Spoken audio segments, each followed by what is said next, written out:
Welcome to your Word on Wearside, your regional news programme with the top stories from Wearside. I'm Kieran Carr. And I'm Theophanis Pegas. On today's show, we've got the internet sensation, Police Dog from Horton-le-Spring that's sending the world barking mad.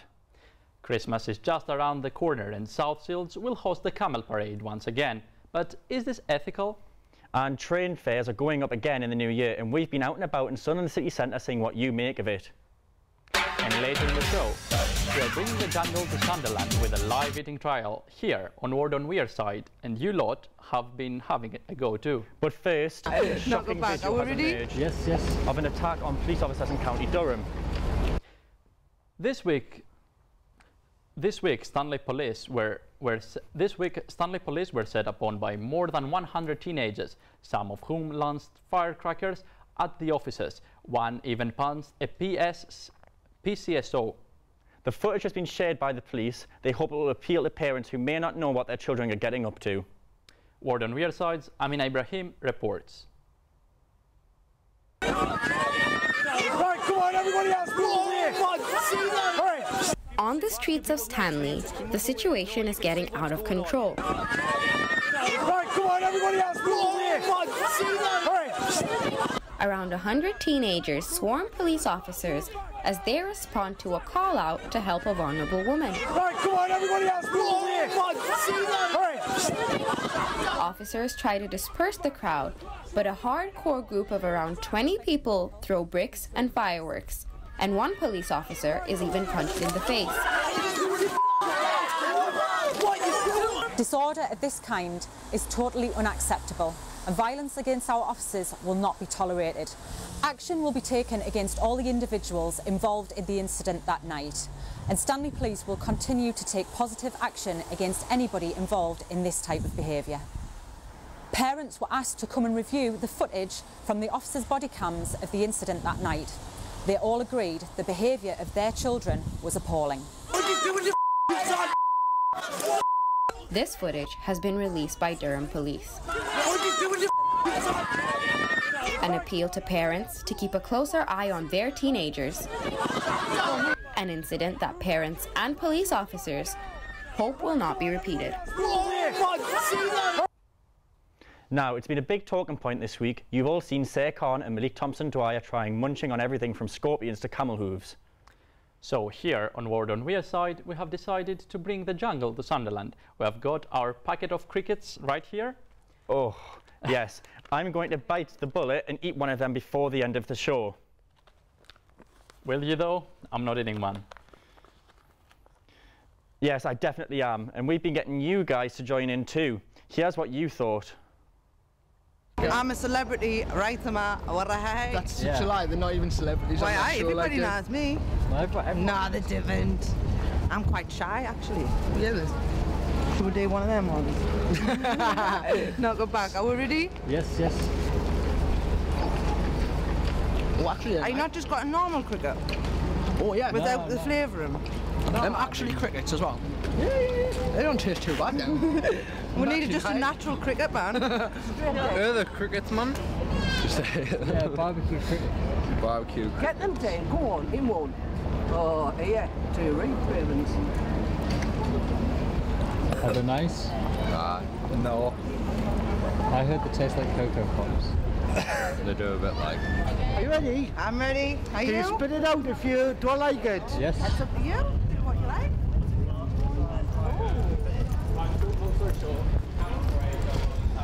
Nice. They're lovely, aren't they? See, Kieran, it looks easy. And that's very easy to say for someone who won't be taking part. I am going to do it, but let's come back to it a little bit later on. All right. Now, one of the big stories today, you might have heard, train fares are going up again. This is miserable news for all the commuters out there. Like me, I already think prices are way too high, as do many of the people we've been speaking to today. Prices are rising nearly as much as wages have this year. We have got our reporter Richard Pellis in Sunderland now. Richard, can you tell us more about these latest price hikes? Yeah, so railway fares will be increasing by 3.1% on 2nd January 2019. This will affect anything from season tickets, off-peak and on-peak tickets. And Richard, we know you've contacted Northern and Grand Central, but we've not had a response yet. But what does this mean for our rail prices here in Sunderland? It's likely that the journey from Sunderland to London will be affected, as this is a Grand Central one that goes straight from Sunderland and goes to London. If it's a fair increase, you know, infrastructure has to be upgraded and that, then fair enough. But if it's an unrealistic increase, and train fare isn't particularly cheap in this country anyway. The rail fare increases is really going to stop me from wanting to actually use the trains. The increase is going to make it a little bit harder, and the actual use of cars is going to increase, in my opinion. Well, I think it's quite hard to justify, so I don't very often take the train myself. Head over to our website sr-news.com for a full article on this. Now, South Shields will be hosting their annual Christmas Camel Parade next week, despite ongoing controversy and protest. Campaigners from animal welfare organisations like PETA and the Northeast are unhappy with the way the camels are transported to the Northeast. They're also arguing it's not right to use camels for entertainment in 2018. We did ask South Tyneside Council, who organised the parade, for a comment, but they got the hump when we asked about the camels. They've never revealed details of who they hire the camels from, but most camel hire companies we found in the UK are based in the Midlands or the South. Our reporter Cameron Petrie has been out to find what you think. As long as the camels looked after, not abused, yeah, I think it's good for kids all over the country. It's like reindeers. Why shouldn't they have the magic of Christmas? I'm a little bit torn, to be honest, because I think it's not an animal that we'd have a lot of chance or opportunity to meet in this part of the world, and I think that's really valuable. But, you know, I'd like to know how they're being looked after and where they're being taken and how they're being kept warm, and, you know, I'd like to know a bit more about how they're being cared for, and that maybe could be used in part of the education of it as well, rather than it just being a kind of parade the unusual animal through the middle of a town square. Well, I haven't got no complaints about it. If the kids love camels, let them see them, you know. They get paraded all over in foreign countries, so why worry? Personally, I don't think it's particularly ethical. I wouldn't be doing it myself, and I won't be going to see. I feel like it'll be a real good opportunity for the children to go and see some different animals that they're not used to seeing. But in terms of actual animal welfare, it's not something that I would definitely promote. Now for my favourite story of the week. A police dog here in Sunderland has gone viral.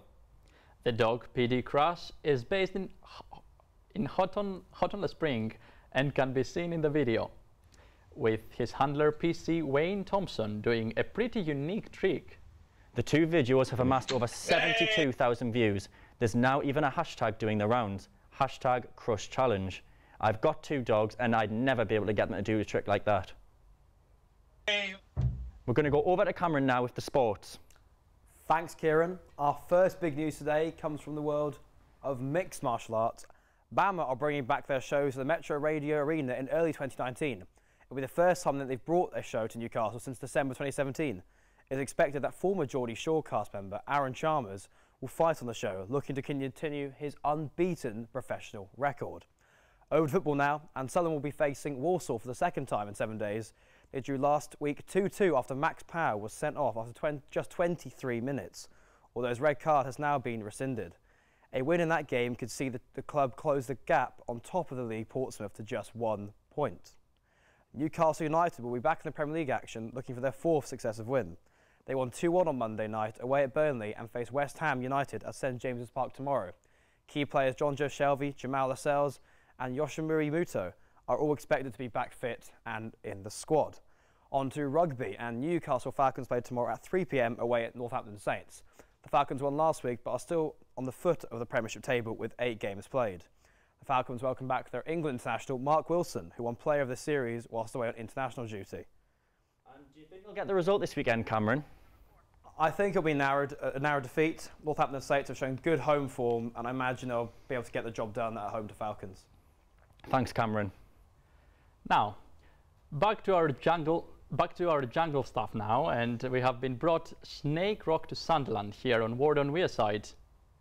And as a result, we've got a little bush tucker trial which I'm going to be doing before the end of today's show. We have crickets.